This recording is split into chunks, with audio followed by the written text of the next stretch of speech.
투자자의 입장에서 빠르고 정확한 시황을 전달드릴 최경진의 퀵 시황입니다. 오늘도 코스피 시장은 외국인과 기관 매도로 하락했는데요. 하락 이유가 궁금합니다. 오늘 바로 질문 드리도록 하겠습니다. 네. 미국의 증시는 FOMC 전 숨고르기를 하고 있는 것 같은데 FOMC 이후 어떻게 흘러갈지 궁금합니다.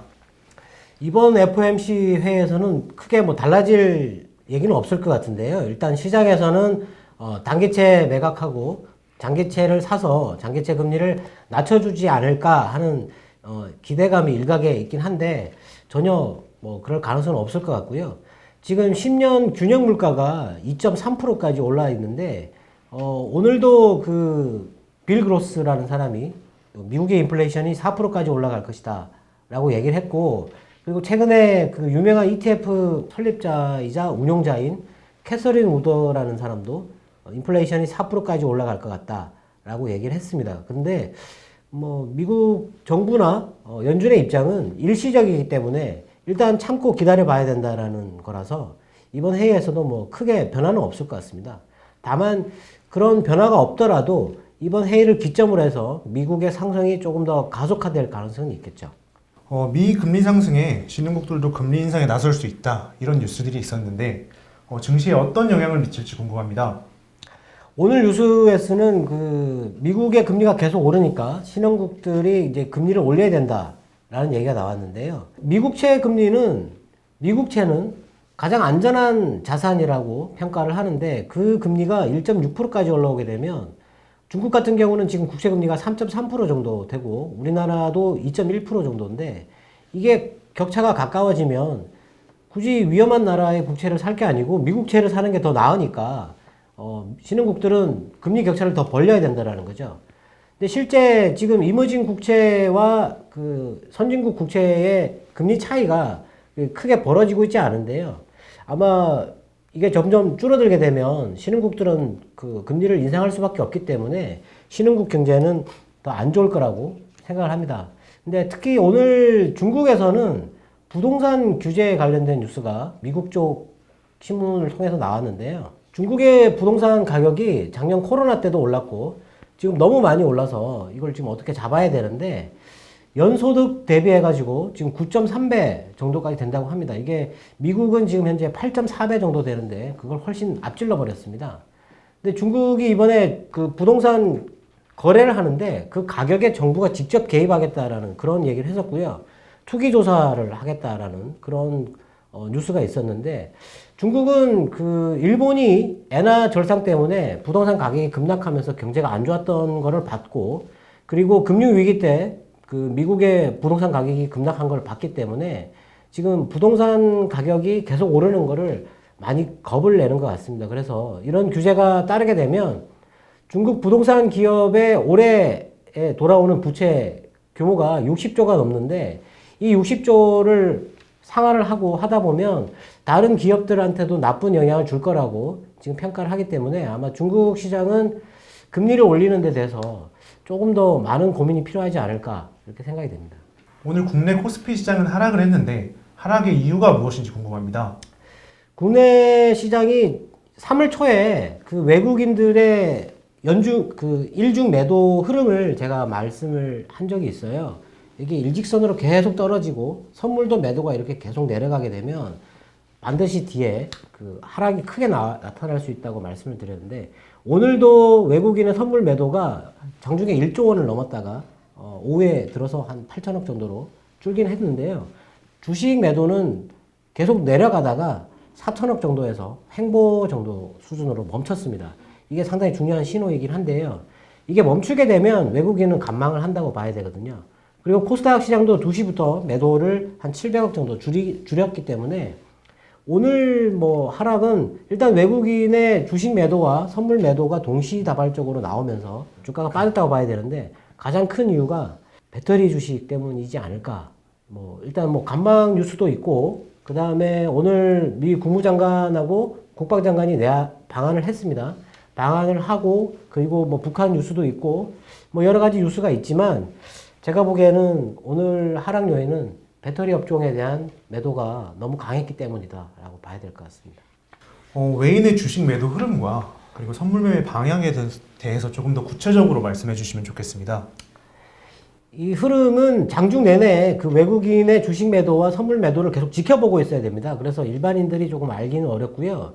그리고 이 선물이나 옵션을 매매하시는 분들도 뭐 미결제 약정이나 뭐 이런 것들을 보시는데, 저 같은 경우는 특정 지표 하나를 10년째 그것만 제가 이렇게 보면서 흐름을 잡는데, 외국인의 선물이 장중에 매도가 아무리 많이 나와도 8천 계약을 넘어서지 않으면 위험하다고 보지 않고요. 그리고 매수도 8천 계약을 넘어서지 않으면 강한 매수라고 생각하지 않습니다. 그런데 오늘 같은 경우도 이렇게 1조 정도 매도 나오다가 8천억 정도 수준으로 줄였는데요. 지금 선물 계약과 금액이 제가 지금 혼용해서 말씀드렸는데 비슷하게 나오죠. 근데 이전에는 계약 수가 훨씬 많았어요. 그 얘기는 이 선물의 가격이 지금 많이 올라 있다는 얘기입니다. 선물이 고평가되어 있다고 볼 수 있는데, 이번 선물 옵션 만기 때 외국인이 매도를 강하게 하지 않았기 때문에 앞으로 3개월 동안에 어떤 전망치가 강하게 매도 쪽으로 기울어져 있지 않다고 보거든요. 그래서 오늘 매도가 많이 나오더라도 그렇게 크게 긴장하지 않는데, 외국인의 이게 선물 매도 이런 게 최근에 많이 나올 때는 3조씩 나와요. 그렇기 때문에 그 정도 매도가 나오게 되면 좀 긴장할 필요가 있지만, 오늘 같은 매도는 조금 그렇게 긴장할 필요가 있는 그런 매도는 아니다라고 보여집니다. 그래서 선물 옵션 뭐 시장도 뭐 같이 볼 필요가 있느냐 이렇게 생각할 수 있지만, 그걸 뭐 굳이 뭐 개인분들께서 그렇게 볼 필요는 없을 것 같은데, 장중에 이 외국인의 매매 패턴이 있는데 그 패턴은 조금 알아볼 수 있으면 알아보시는 게 매매하시는데 좀 도움이 될 것 같습니다. 작년 12월 2일 이후로 이제 이번 주 월요일, 화요일 연기금이 처음 매수를 들어왔어요. 이게 의미 있는 매수인지 궁금합니다.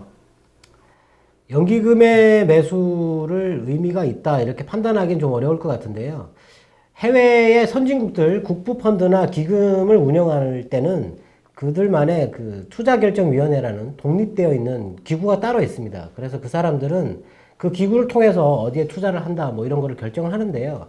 우리나라는 그게 없어요. 그리고 이 연기금이 이 운영하는 사람들이 거의 대부분 다 계약직입니다.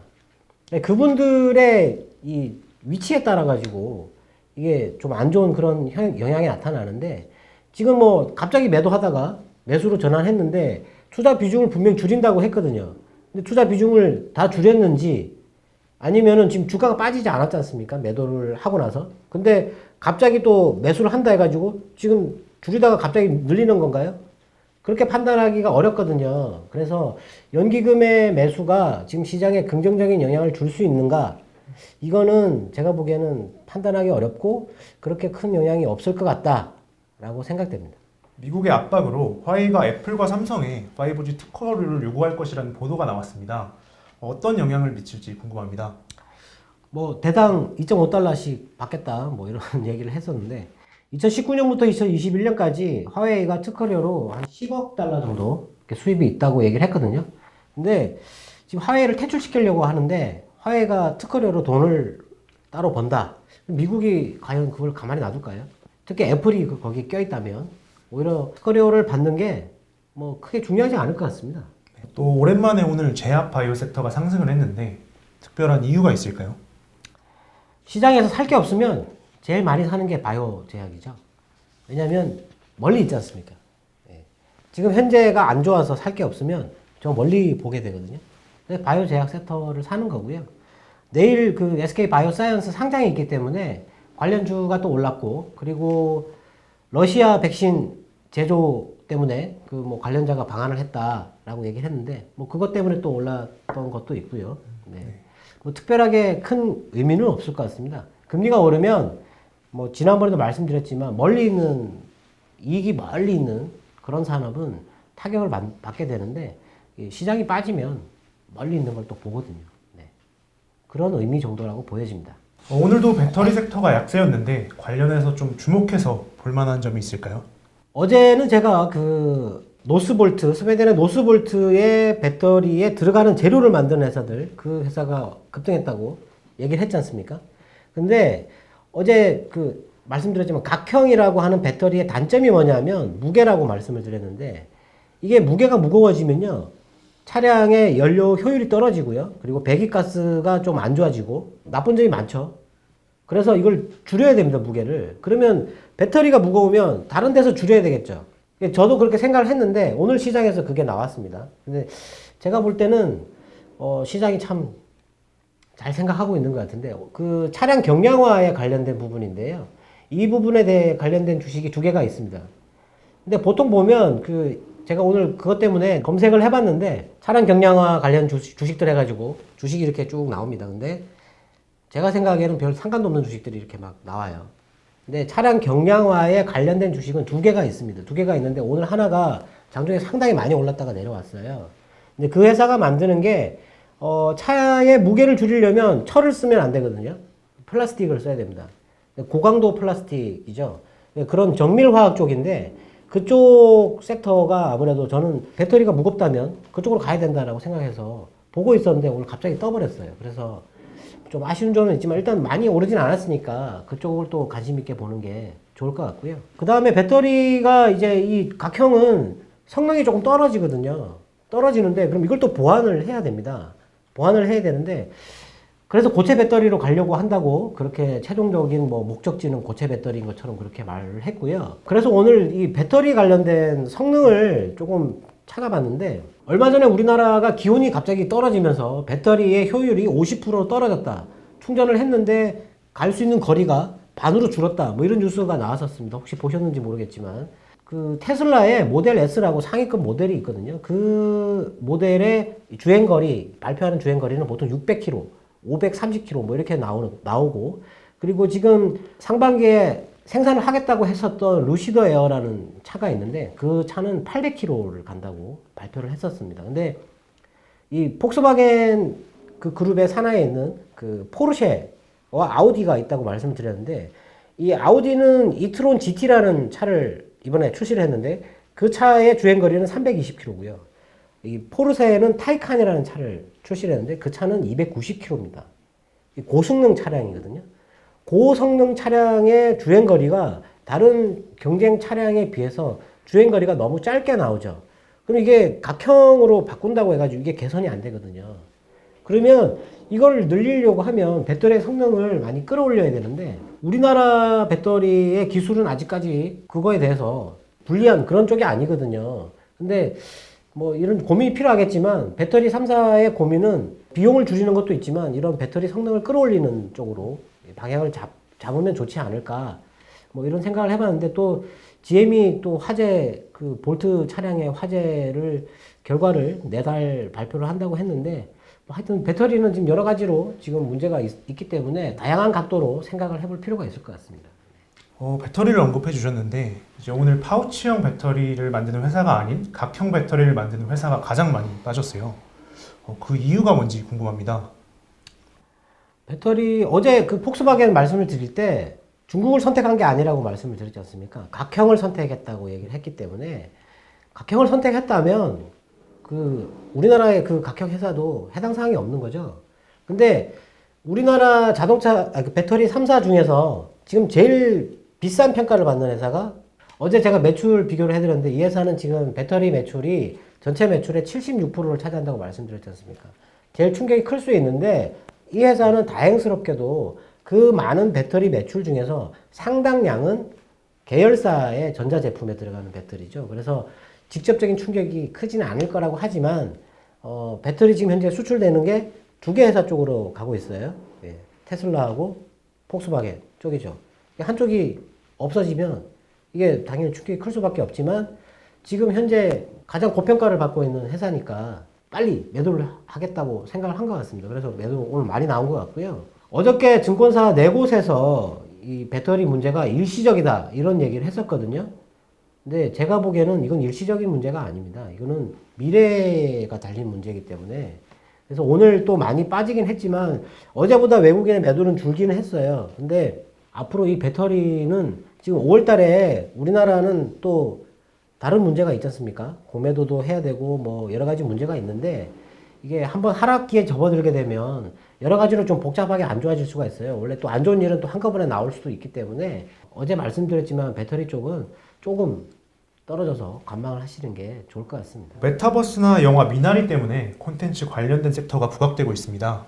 혹시 관심 있게 보시는 쪽이 있는지 궁금합니다. 종목을 얘기를 할 수는 없는데요. 네.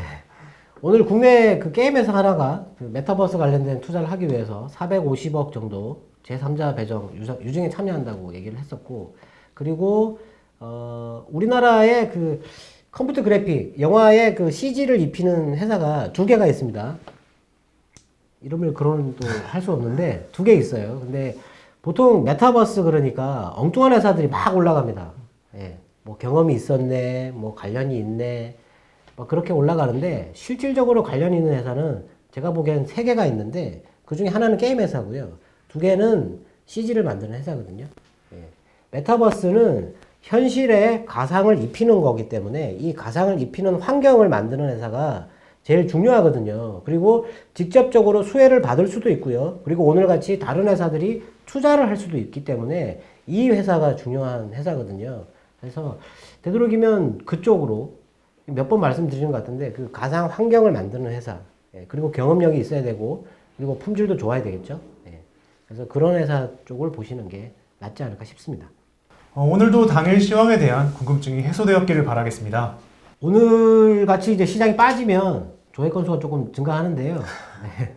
일단 내일은 좀 시장이 오늘 밤에 미국 시장이 제가 보기에는 좀 올라갈 가능성이 있다고 보는데 내일은 좀 좋을 거니까 좋은 방향으로 영향을 줬으면 좋겠습니다. 네, 오늘은 여기서 인사드리도록 하겠습니다. 지금까지 최경진의 퀵시황이었습니다. 감사합니다.